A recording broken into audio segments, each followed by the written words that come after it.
하나님의 말씀 사도행전 10장 1절부터 48절까지 합독을 했습니다. 오늘 말씀의 제목은 베드로와 고넬료의 만남입니다.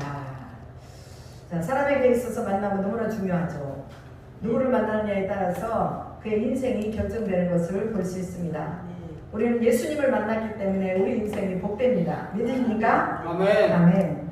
그래서 예수 안에서 우리는 복을 받아야 됩니다. 아멘. 아멘. 믿음이 약한 사람은 믿음이 온전해지기를 축복합니다. 아멘. 건강에 문제가 있는 사람은 그 건강이 회복되기를 축복합니다. 아멘. 가정의 기도에 제목이 있는 분들은 모두 응답되기를 축복합니다. 아멘. 사업을 하시는 분들은 사업장이 번성하기를 축복합니다. 아멘. 자녀들이 있는 분들은 자녀들이 범사에 잘 되기를 축복하고, 이제 결혼하신 분들은 아이를 많이 낳기를 축복합니다. 아멘. 그리고 또한 초자연적인 재정이 열리기를 축복합니다. 무엇보다도 전도의 능력이 입혀지고 그리스도의 증인으로 쓰임받기를 축복합니다. 이 모든 축복이 그대로 이루어질 것을 믿고 하나님께 영광의 박수를 드립시다. 아멘. 저희가 이제 구원데이를 선포하고, 오늘 9월 4일에 저희가 이제 구원데이 예배를 드립니다. 오늘 구원데이 예배를 드리면서 참 제가 여러 가지로 기도하면서 그동안에 많이 생각을 해보았습니다. 그러면서 어떻게 하면은 이 구원데이에 우리 얼마 되지 않은 성도들을 동참시킬 수 있을까 해서 이제 구원데이에 문구를 작성을 하고, 그 다음에 또 이름을 적을 수 있는 칸을 만들고, 또 전도지를 이렇게 넣어서 제가 저 뒤에다가 준비를 해놨습니다. 돌아가실 때는 꼭 하나씩 가지고 돌아가셔서 거기에 이름을 쓰시고, 그 다음에 그 전도할 대상자, 이게 이제 예비신자라고 말합니다. 예비신자들의 이름을 잘 기록해서 여러분들이 또 집중적으로 제가 보내드리는 전도 메시지 매일 제가 하나씩 보내드릴 것입니다. 그러면 그 메시지를 여러분들이 또 이름 적어놓으신 분들에게, 또 생각나는 분들에게, 그 다음에 여기 가까운 지역에 살지 않지만 멀리 있어도 예수를 믿어야 되는 사람들에게 꼭 보내주셔서 그들이 이 구원데이 기간 동안에 결심을 하고 작정을 하고 회심을 할 수 있도록 우리가 계속 기도하고, 또 여러분들이 기도 이 카드를 올려주면 저희가 또 그 이름을 넣고 기도할 것입니다. 여러분, 우리가 예수를 만났기 때문에 오늘 우리의 삶이 건강하고 복이 있습니다. 만약에 제가 예수님을 못 만났다면 저는 이미 이 세상 사람이 아닙니다. 왜냐하면 제가 중고등학교 시절에 자살을 생각하고 살았기 때문입니다. 그런데 그 시절에 예수님이 나를 만나주셨고 하나님이 계시다는 것을 안 이후에 제 삶이 변했습니다. 바뀌었어요.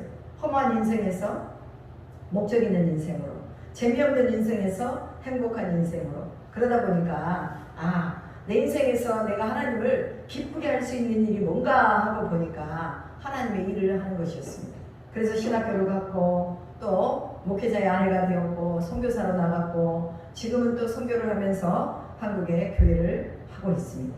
이 모든 것은 다 하나님이 나를 만나주셨기 때문에 일어나는 모든 발동이고 시작이었습니다. 그래서 저는 복받은 사람입니다.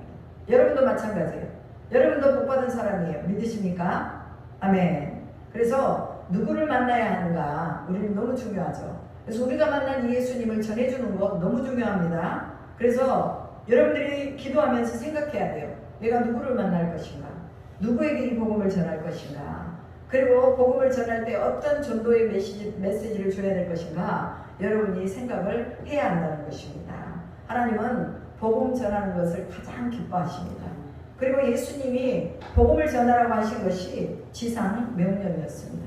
그럼 하나님이 복음을 전할 때 기뻐하신다는 것을 어떻게 알 수 있겠습니까? 하나님은 기쁨을 창조하시고 희락을 만드신 분이에요.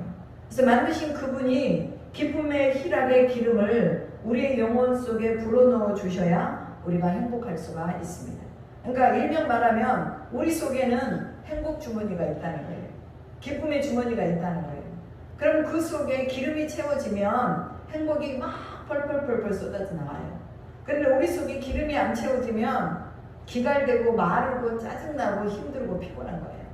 그래서 이 기름은 어쩔 때 채워지느냐, 하나님을 만나서 그 하나님이 우리의 이 행복 주머니에 그분의 기름을 쏟아부어 주실 때 우리가 행복하다는 거예요.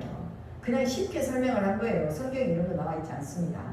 그러나 이 행복과 기쁨을 좀 이렇게 쉽게 이해하기 위해서 제가 여러분 안에 행복 주머니가 있다고 그렇게 말씀을 드리는 것입니다. 이해되십니까?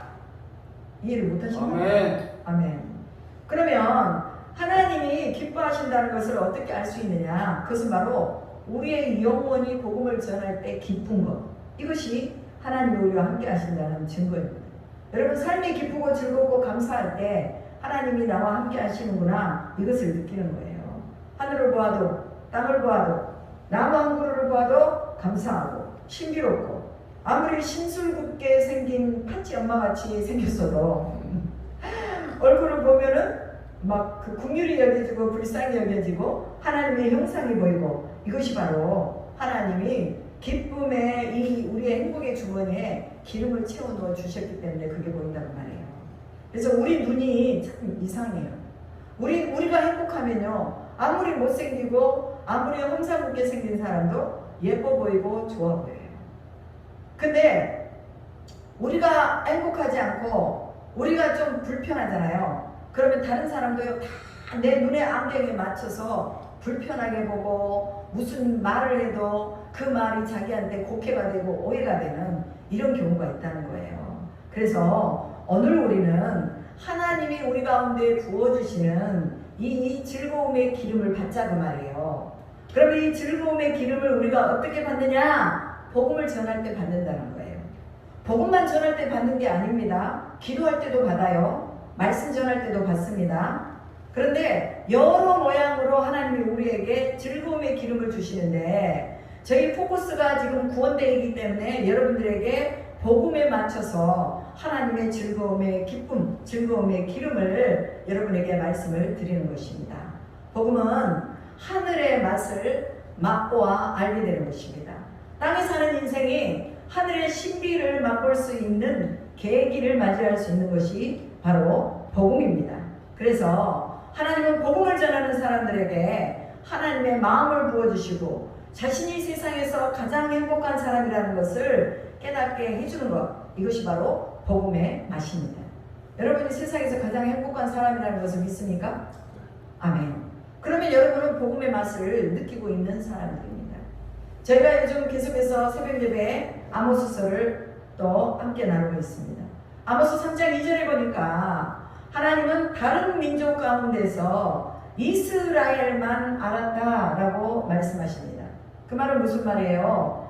많은 사람 중에서 나만을 집중하고 있다, 그 말씀이에요. 이것을 해석해서 보면, 그래서 나를 집중하신 분이 누구예요? 하나님이시라고 말해요.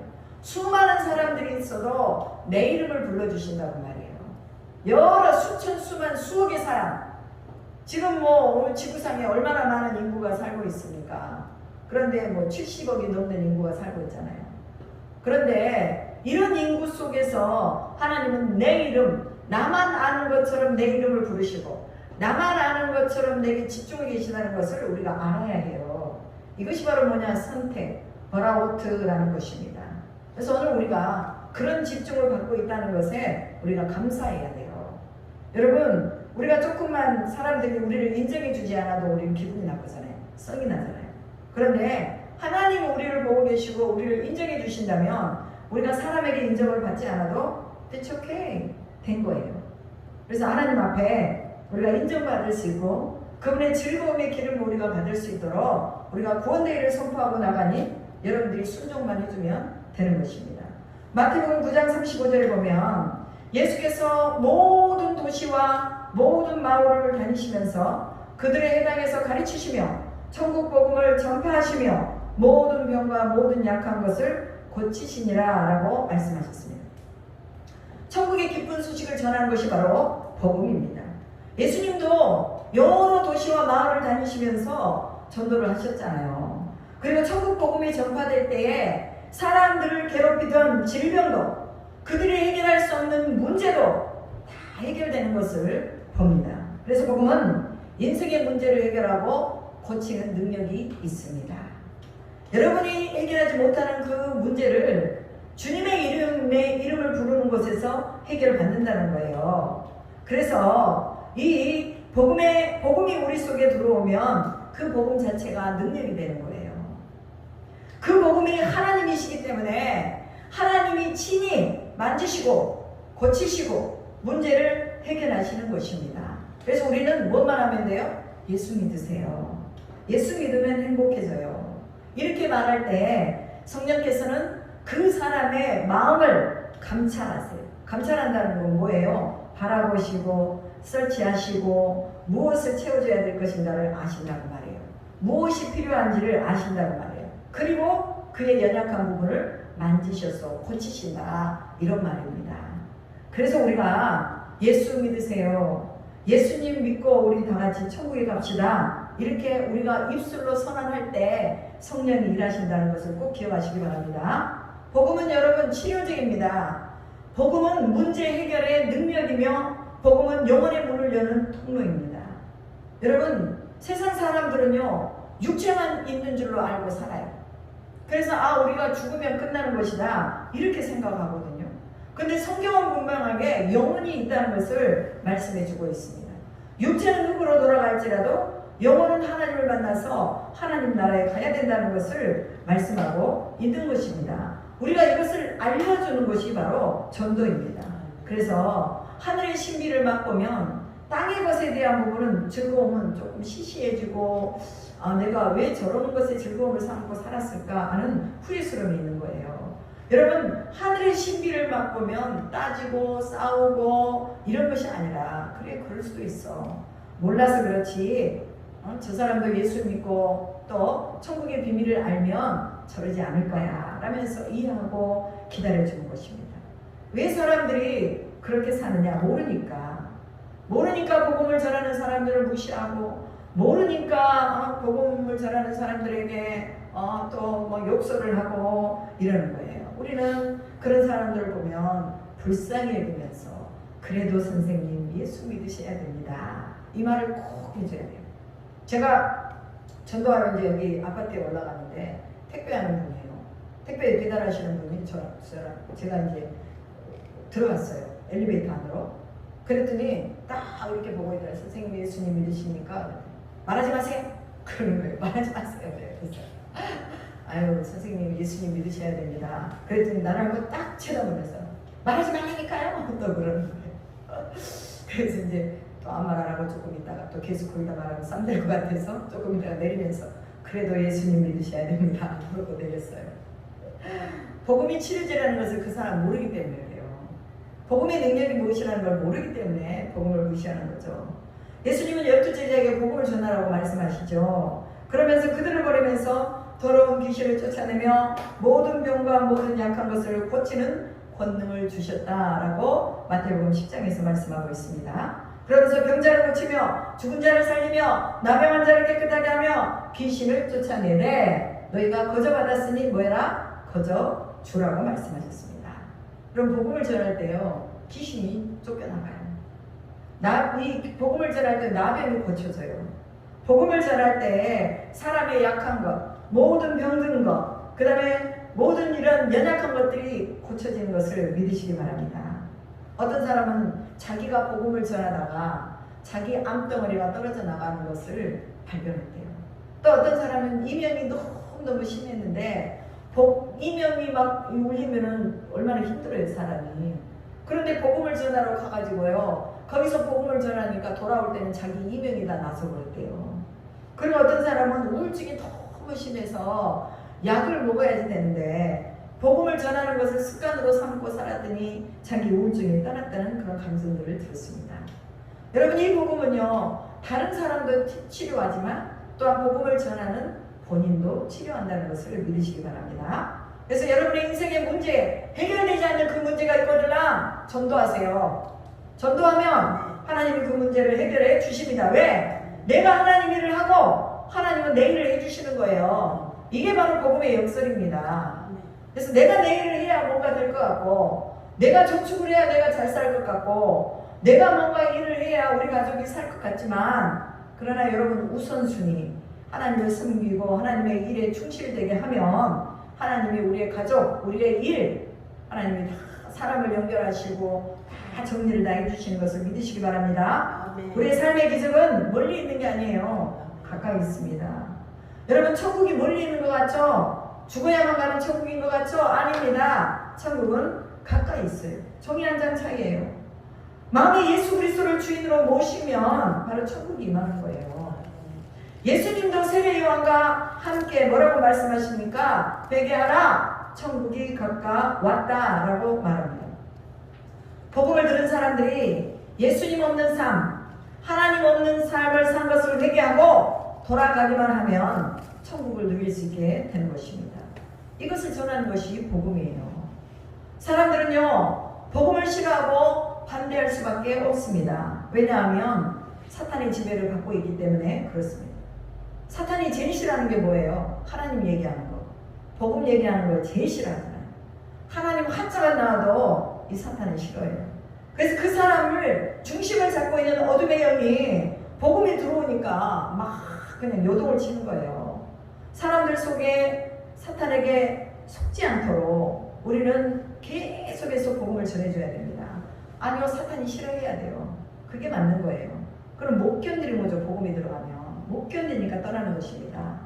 여러분, 복음 전하는 우리를 싫어하는 것이 아니라 하나님을 싫어하기 때문에 원래 그랬다는 것을 인식하고 사람들의 영혼만 바라보시기를 주님의 이름으로 축복합니다.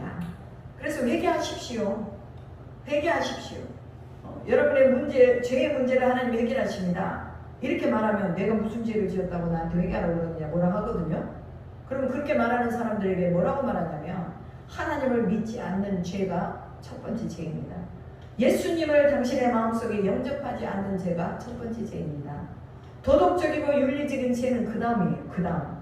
그런데 첫 번째로 선생님이 하나님을 믿지 않고 산 것에 대해서 회개하십시오. 그러면요, 할 말이 없잖아요. 할 말이 없죠. 왜? 하나님을 안 믿으니까.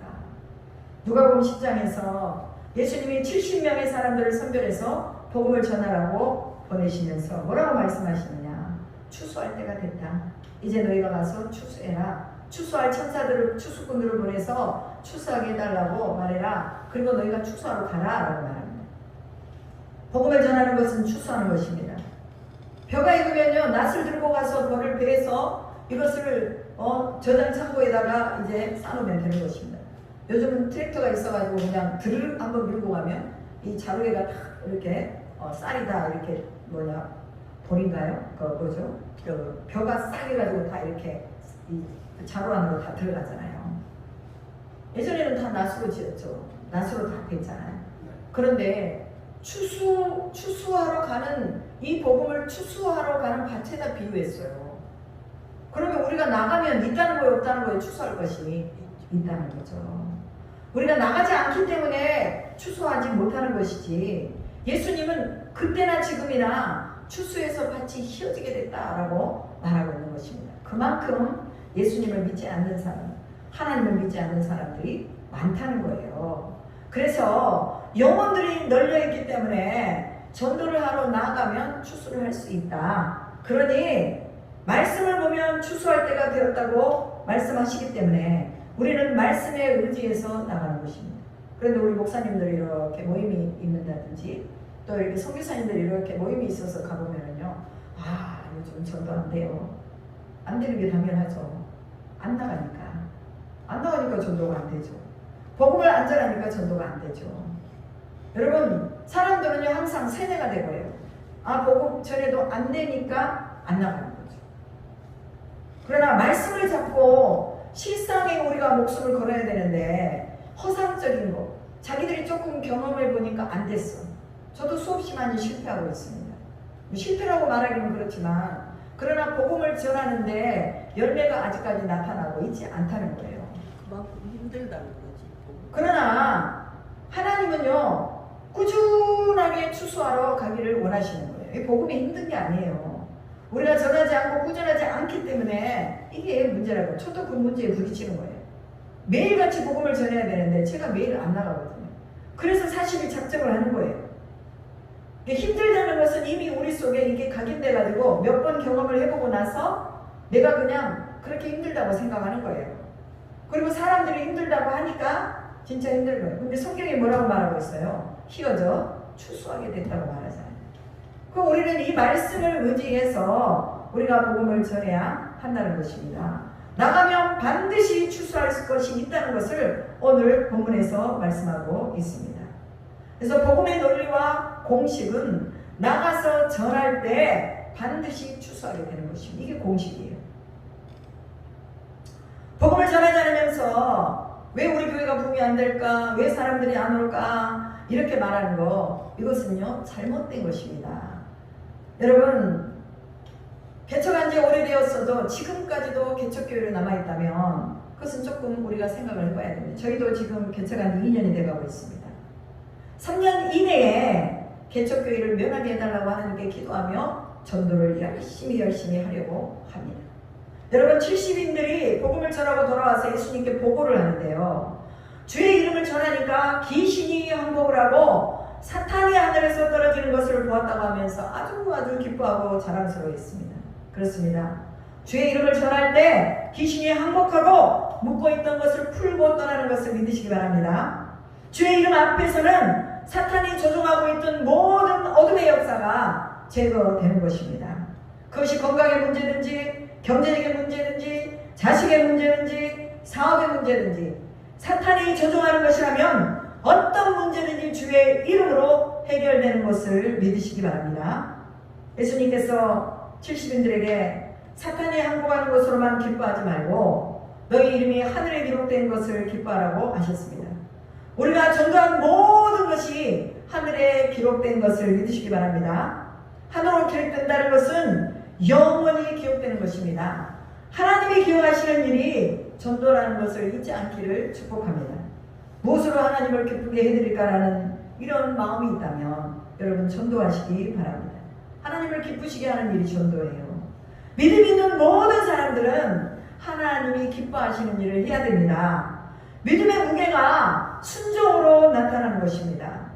믿음 있는 자들은 하나님을 기쁘게 해드리고 싶어서 어쩔 줄을 모르는 것입니다.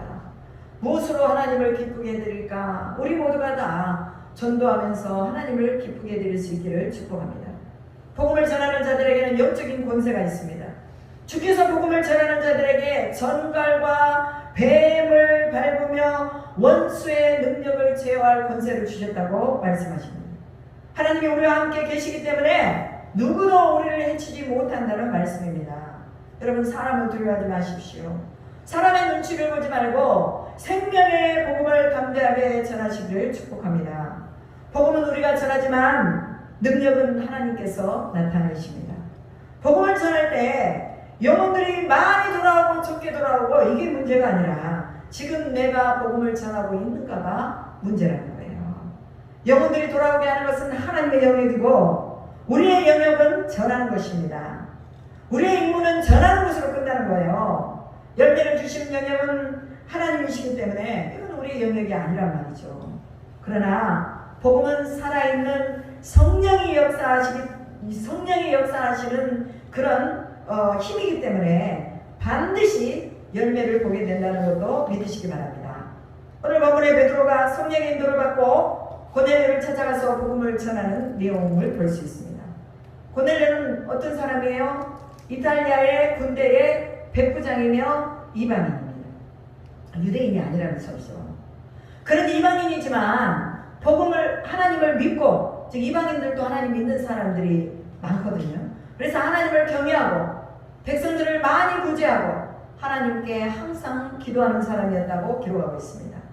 고넬료는 하나님을 알고 있었지만 예수 그리스도의 이 복음의 능력은 알지 못했습니다. 구원이 예수 그리스도를 통해서 완성된다는 것을 모르고 있었습니다. 이미 성경에 나와 있는 선지자들이 말한 메시아가 오셨다는 것을 모르고 있었습니다. 하나님은 고넬료가 하나님을 경외하는 순전한 마음을 보셨습니다. 그리고 구원의 은총을 이 고넬료에게 또 베풀어 주시는 것을 보면서 고넬료가 하나님의 마음에 들었다는 것도 우리는 알게 되는 것입니다. 자, 이제 고넬료가 많은 사람들에게 구제의 손길을 펴고 많은 사람들에게 또 경건의 모습을 보이고 항상 기도하는 그런 모습을 가지고 있으면서 수많은 사람들에게 본이 되었겠죠. 유대인들에게도 본이 되고 또 이방인들에게도 본이 되었겠죠. 하나님을 믿으려면 저렇게 믿어야 돼. 살아가면서 율법도 지키고 선한 일도 하고 기도도 열심히 하고 그렇게 해야 된다. 이것을 사람들도 보고 인정하지만 하나님은 더 인정해 주시는 것입니다. 여러분, 사울에게 하나님 예수님이 나타나셔서 직접 자신을 계시해 주신 주셔도 되는데 고넬료에게 직접 예수 그리스도를 계시해 주지 않고 베드로를 통해서 예수 그리스도의 복음을 듣게 하는 것을 볼 수 있습니다. 고넬료에게도 베드로에게도 하나님은 각각 뭔가 주시기를 원하시는 하나님의 메시지가 있었다는 것도 볼 수 있습니다. 베드로는 이방인은 선민에서 제외된 민족이라고 알고 있었습니다. 그래서 이 베드로는 어떻게 보면 강력한 민족주의자였어요. 그리고 부정한 것은 입에도 되지 않는 철저한 율법주의자였습니다. 베드로의 민족주의와 율법주의를 하나님이 깨뜨리기 위해서 하나님의 프로젝트가 고넬료를 통해서 이루어지고 있는 것도 볼 수 있습니다. 하나님의 섭리를 이해하는 것은 쉽지 않습니다. 그러나 우리는 사람을 통해서 하나님의 섭리를 발견하게 됩니다. 설교자가 전하는 하나님의 말씀을 통해서 또 삶의 질고와 어려운 환경에 있는 사람들을 통해서 하나님의 섭리를 발견하고 나를 괴롭게 하는 누군가를 통해서도 하나님의 섭리를 발견하고 또 복음을 전해도 복음을 듣지 않는 사람들을 통해서 하나님의 섭리를 발견하고 교회는 다니지만 말을 잘 안 듣고 순종 안 하는 사람들을 통해서도 또 하나님의 섭리를 발견하게 되는 것입니다. 누구라고 얘기는 하지 않겠지만 그러나 베드로는 고넬료를 통해서 이방인에게도 하나님의 구원 계획이 있다는 것을 알게 되었습니다. 부정한 것도 하나님이 깨끗하다고 하시면 깨끗한 것이 되는 것입니다. 베드로는 고넬료를 만나기 전까지는 율법을 넘어선 생명의 복음을 이해하지 못했습니다. 그러니까 율법 안에 갇혀 있었던 거죠.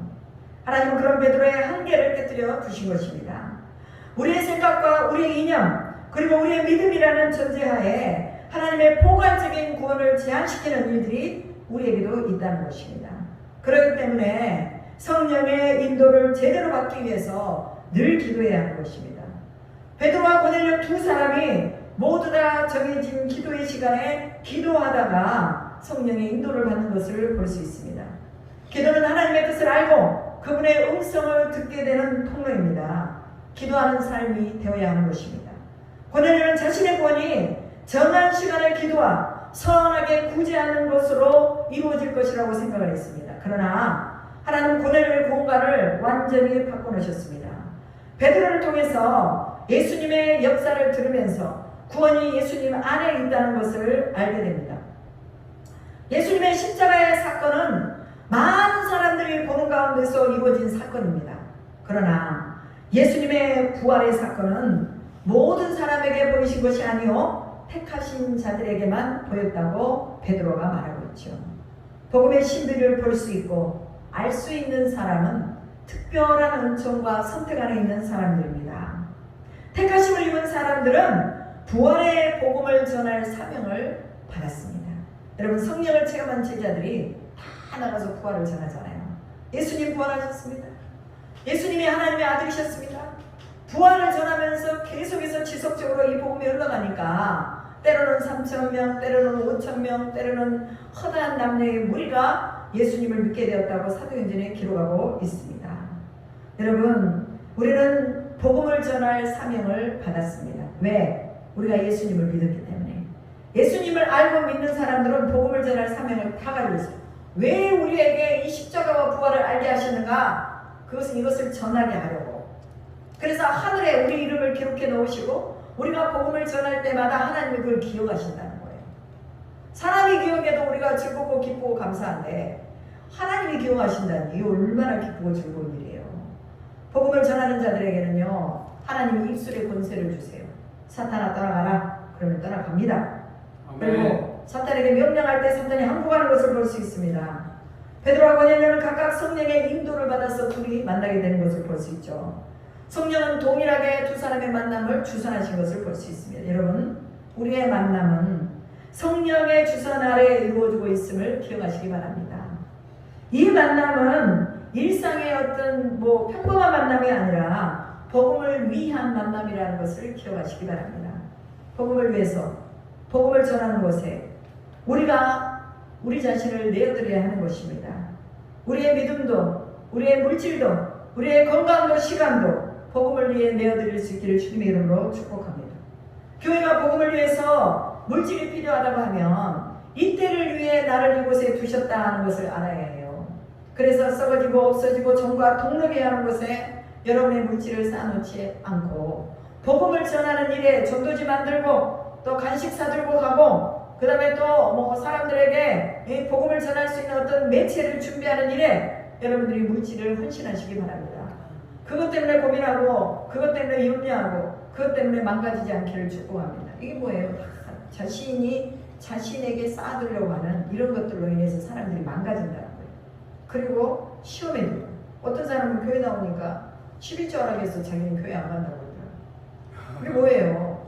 이 11조는 자신을 위해 쌓는 거예요. 뭐 교회를 위해 쌓는다는 게 아니라 하나님이 그렇게 정해놓으신 것입니다. 모든 복음 안에는 만남 속에 감춰진 성령의 감동들이 있습니다. 여러분, 우리가 그 감동대로 순종하면 성령이 우리를 지배하시는 것입니다. 베드로가 십자가와 부활의 복음을 전하는 그곳에 성령이 내려오셨잖아요. 성령을 받은 이방인들의 모습을 보고 베드로도 놀랬지만 함께 갔던 할례 받은 신자들도 놀랬다고 성경이 기록하고 있습니다. 하나님께서 고넬료에게 가라고 해서 이방인에게 가는 것이 조금 꺼림직하고 그 다음에 또 마음이 탐탁지 못했지만 그래서 가긴 갔지만 성령이 내려서 자기들이 받은 방언을 똑같이 말하며 하나님을 높이는 것을 듣고 베드로가 놀란 거예요. 그리고 베드로는 이방인에게도 처음으로 자신들이 받은 동일한 성령을 내리신 것을 보고 이방인들도 구원받아야 한다는 것을 전하게 된 것입니다. 예수를 통한 구원이 유대인들의 전유물인 줄로 알았는데 이방인에게도 예수를 통한 구원이 있다는 것을 처음으로 알게 되면서 그들에게 예수 그리스도의 이름으로 세례를 주는 것도 오늘 본문에 나옵니다. 하나님은 어떤 사건과 만남을 통해서 누구도 헐지 못했던 높은 자기 성의 경계선을 허무시는 것을 볼 수 있습니다.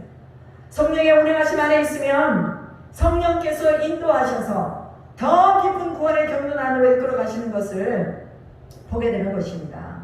사도행전 10장에서 주시는 영적인 메시지도 기도와 복음을 전하는 것에 대한 순종 그리고 성령의 인도를 받는 것을 말씀하고 있습니다.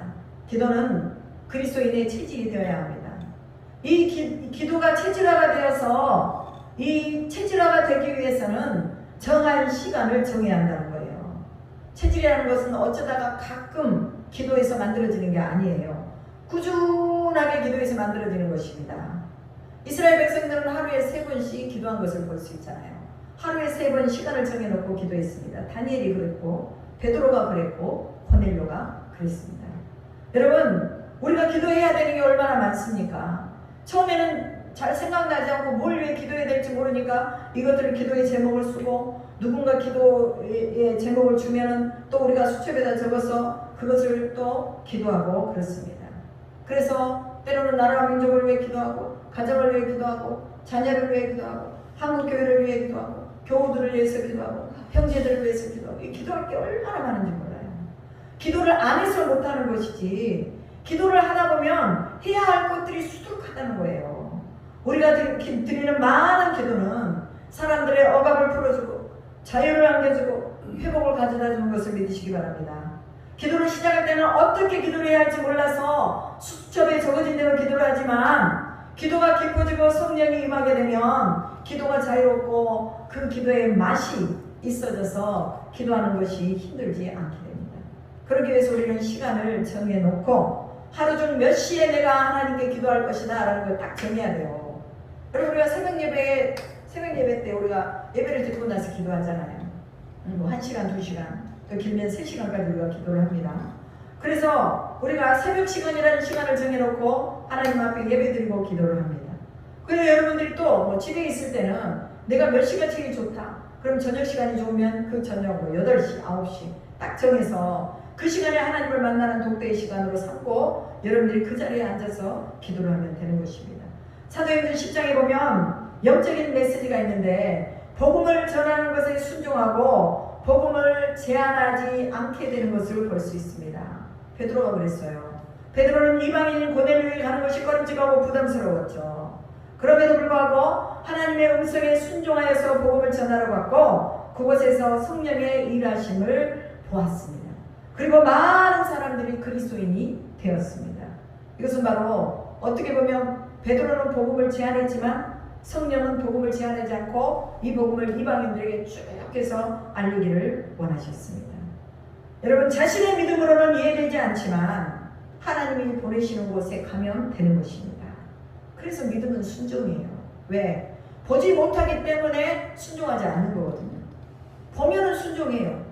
저기 내가 오늘 저기 가면은 한 20만 원을 내가 벌 수 있다. 그러면 가는 거예요. 그런데 저기 가서 얼마를 벌 수 있다. 한 2만 원이나 줄까? 3만 원 줄까? 그러면 안 가요. 에이, 그냥 집에서 잠이나 자지 뭐. 내가 하루에 뭐 1만 원, 2만 원 벌려고 일하러 가겠느냐? 그러나 30만 원, 40만 원 준다고 그러면 잠도 안 자고 기다리니까 새벽같이 일어나서 갈 거예요. 왜? 돈이 사람을 움직여 가잖아요. 여러분 복음이 우리 그리스도인들을 움직여 가야 됩니다. 이것이 바로 하나님이 우리에게 주시는 명령이에요. 베드로는 이 복음을 제안을 시켰잖아요. 유대인에게만. 그런데 성령이 이방인에게도 이 복음을 전해야 한다는 것을 알려주시면서 베드로가 순종했기 때문에 고넬료를 만나러 간 것입니다. 이제 믿음은 있지만 어떤 것이 하나님의 뜻인지 모를 때 확실한 증거를 주시도록 기도하시기 바랍니다. 베드로에게 고넬료가 보낸 사람들이 찾아왔잖아요. 당신에게 우리 주인이 보내서 우리가 왔습니다. 그리고 당신이 우리 주인에게 전할 말씀이 있다고 천사가 말했습니다. 그래서 천사가 말한 대로 당신이 여기 있다고 말해서 우리가 당신을 모시고 왔습니다. 하나님이 다 보여주잖아요. 고넬료에게 요바이가 베드로가 있는지 없는지 어떻게 알아요? 성령이 알게 하시니까 안 거죠. 가보니까 진짜 베드로가 거기 있네. 그러니까 베드로를 이제 가이사랴로 데려와가지고 이제 고넬료가 가까운 친척들 다 모아놓고 자기 동료들을 다 모아놓고 대기하고 있는 거예요. 그래 이제 베드로가 가가지고 예수 그리스도에 대한 복음을 말해줍니다. 너희가 듣지 않았느냐? 세례 요한이 광야에서 세례를 베풀고 또 회개의 복음을 전하면서 또 예수 그리스도가 오시지 않았느냐? 그럼 그 예수가 오셔서 우리 가운데서 복음을 전했는데 두루 다니면서 선한 일을 행하고 마귀의 눌린 자를 고쳐주셨는데 이것은 하나님이 하신 일이다. 그리고 그가 행한 모든 일에 우리는 증인이다. 그는 죽었다가 사흘 만에 다시 살아나셨다. 모든 백성에게 그 살아남을 보이신 것이 아니고 우리 제자들에게 보이셨다. 그리고 우리 제자들이 지금은 이 복음을 부활을 증언하는 사람들이 되었다. 그러면서 그의 이름을 힘입어 죄사함을 사람들이 받고 있다. 이 말을 막 아주 그냥 강력하게 전하는데 성령이 내려오신 거예요. 성령이 오셔가지고 말씀 듣는 모든 사람에게 내려와가지고 갑자기 그 사람들이 방언을 다다다다다다다다 하는 거예요. 그리고는 또 하나님이 예수 그리스도를 통해서 일하시는 것들을 막 예언을 하는 거예요. 그러니까 그 소리를 베드로가 듣고 이 사람들이 사도행전 2장에 나오는 성령 받은 이 성령이 그때 그대로 똑같이 임하는 것을 보고 놀랬단 말이에요. 이렇게 하나님의 성령이 임하는구나. 그러면서 이제 베드로가 고넬료의 가정에 또 거기에 온 사람들에게 이제 성령을 세례를 주고 그다음에 그들이 그리스도인이 되게 하는 것을 볼 수 있습니다. 여러분 성령께 순종하고 복음에 순종하면 우리가 받은 동일한 성령의 역사가 듣는 사람들 통해 나타나게 될 것을 믿습니다. 성령의 역사는 말씀을 전할 때 나타난다는 것을 우리가 본문에서 보았습니다. 중요한 것은 복음을 전할 때 성령께서 일하십니다. 성령의 역사를 체험하는 가장 좋은 방법, 이것은 복음을 전하는 것입니다. 복음을 전할 때 성령이 오십니다. 성령의 역사를 체험하는 좋은 방법이 복음을 전하는 것이기 때문에 우리는 성령의 삼위 중 한 분이신 이 성령의 희락과 기쁨의 영, 이 영을 우리가 받아 누려야 되는 것입니다. 성령은 능력의 영입니다. 성령은 태초에 혼돈과 무질서 속에서 운행하시던 영이 성령입니다. 그 성령이 오시면 삶의 질서가 잡히고 죄와 죽음을 이기게 되는 것입니다. 즉 모든 것에 두려움이 없어지는 것이죠. 우리가 구원받은 보증은 성령이 우리 안에 내주하는 것입니다. 그래서 성령이 늘 우리 속에 함께 하시는 것, 이것이 바로 우리가 구원받았다는 증거예요. 성령은 우리 안에 혼돈을 정리하시는 것을 믿으시기 바랍니다. 성령에 매입되어서 주님의 모든 일들을 복음으로 여러분들이 이 일들을 감당해낼 수 있기를 주님의 이름으로 축복합니다. 기도하겠습니다. 살아계신 아버지 하나님 감사합니다. 오늘 사도행전 10장의 말씀을 통해서 우리는 이 복음의 능력, 또 하나님 말씀에 순종한, 그리고 이 기도의 체질화가 되었던 또 고넬료와 베드로의 그 삶을 보면서 우리도 또한 그렇게 성령의 음성을 듣고 하나님이 우리의 모든 선함과 구제와 또 예배와 기도를 기억하신 바 되게 하는 일에 우리가 하나님 앞에 좀 더 진솔하게 또 진실하게 드리기를 소망합니다. 하나님, 이 복음을 하나님이 얼마나 기뻐하시는지 우리가 이 복음의 능력을 입기를 간절히 소망하며 하나님을 가장 기쁘게 해드리는 저희 모두가 되기를 간절히 소원합니다. 이제 내일부터 40일 작정 전도가 시작됩니다. 10월 14일까지 하루도 빠짐없이 저희가 저희 삶의 주변에서 하나님의 복음을 전하는 전도의 증인으로 잘 사용될 수 있도록 주님이 힘주시고 내주시고 능력 주시고 사단의 어두움이 저희를 침범하지 못하도록 하시고 날마다 성령의 빛 가운데서 하나님의 복음을 전해 수많은 이들이 이 복음을 듣고 돌아오는 놀라운 역사가 있게 하실 줄로 믿습니다. 아버지 하나님, 주께서 우리 가운데 생명으로 또 살아나게 하셨으니 우리도 또한 이 생명으로 살아날 수 있는 자들을 찾아가서 복음을 전할 수 있도록 도와주시옵소서. 그렇게 하실 줄 믿고 감사드리며 우리를 지혜서 권하시고 다시 오마 약속하신 예수 그리스도의 이름으로 기도드립니다. 아멘.